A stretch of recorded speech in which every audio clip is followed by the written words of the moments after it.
Extremely qualified. Not only does, as Peter pointed out, he has a passion for this because he grew up in poverty and worked his way out of it. Not only that, but I mean, this is a world-class neurosurgeon who Harvard Center of Leadership gave him a leadership award for being one of the greatest leaders in his field. He sat on the board of companies like Kellogg. He was the head at Johns Hopkins of the Neuroscience Center. Not only that, he's a problem solver. He devised the first method to separate conjoined twins. This is a leader, this is a problem solver, and this is someone who's passionate. And look, the guys we have right now, the so-called experts in Washington, clearly aren't doing their job and they're not getting it done. So let's give a shot to someone who's one of the most extraordinary minds I think that we have. Mark? Wait a minute. So I love you, Kate. I'm just baffled by this. First of all, you trotted out you said he's extremely qualified, and then you explained all the ways that he's a really talented neurosurgeon. Being a neurosurgeon doesn't make you qualified to be the head of HUD. No part of that does. He's a leader. Yes, he's a great leader. But wouldn't he be more qualified, Mark? Wouldn't he be more qualified to be the head of Health and Human Services as a neurosurgeon than he would be to Housing and Urban Development? Absolutely. Absolutely. Leadership skills are not transferable. You know what I mean? Like Ghostface Killer's the leader of Wu-Tang Clan, right? LeBron James the leader of Cleveland Cavaliers. Doesn't mean they should be the leader of Housing and Urban Development. He himself said, I don't know how to run an office. I don't know how to run a bureau. I don't know how to handle bureaucracy. I don't have any experience in government. So if he says that himself, why do you choose him to be the leader of one of the most significant departments in America? And I think his own comments against the job is notable. I do think leadership skills are transferable, exactly. though. That part I would disagree with. Some are. Some are, some are not.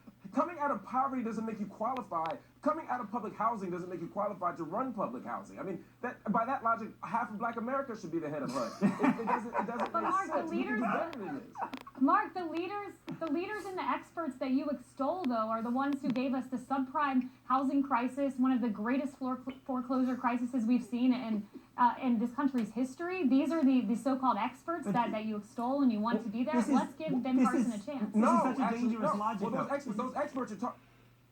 Go ahead, I'm sorry. This is the logic that I find so baffling. It's like, yes, people in government who actually have experience may have made really big mistakes, right? Just like people who know how to fly airplanes sometimes screw up and get it wrong, right? It's not an argument for taking people who have never flown an airplane and putting them in the cockpit, right? The fact that experts make mistakes is not an argument for putting people with no experience in these jobs. The Democratic... Ben Carson's just the guy that was on the plane before. Like, what? Nancy Pelosi calls Carson a disconcerting and disturbingly unqualified choice. What do you say to that, Brian? Are you okay? You all right, Brian? All right, go ahead, Mark. What do you make of that? She's absolutely right.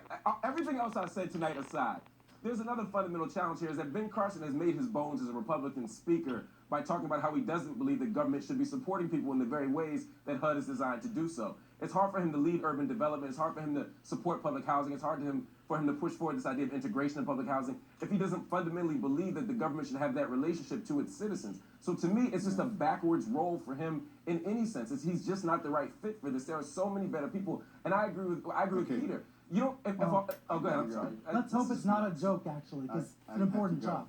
Mark, you're on fire tonight. Sorry about that. Anyway, thank you all. Appreciate it. That's it for us tonight. Thanks for watching.